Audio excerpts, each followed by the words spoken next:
Family, what's good? It's Dr. Ty, your border crossing brother.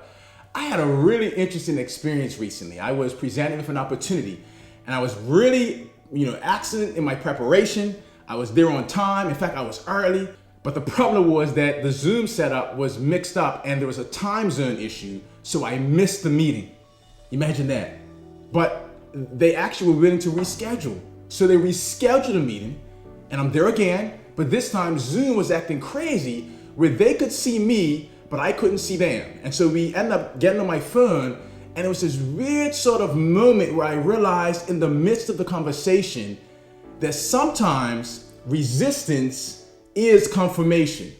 Let me say it again. Sometimes resistance is confirmation. Like I was struggling to get into the meeting, but there was something familiar about that feeling. Like life for me has always had struggle, like from the very beginning of my life. Like, if you know my story, son of a 19-year-old college freshman in my mother's womb, like she nearly had an abortion and kept me, right? Like resistance, having to move, having to fight, that's not new to me. And in that moment, I felt like, this feels familiar. And perhaps this is not a sign that I'm not supposed to do this. Perhaps this resistance is confirmation that there's something here that I have to fight for.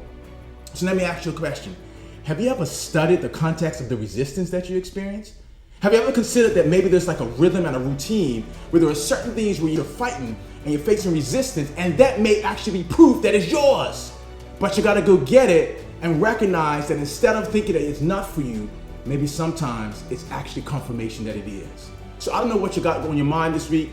I don't know what you have to fight for this week, but I know that sometimes in life, resistance is confirmation. And you need to use that energy from the resistance to flip it and say, it's mine. And there's nothing you can do to stop me from getting it. So go get it this week and have a so amazing life.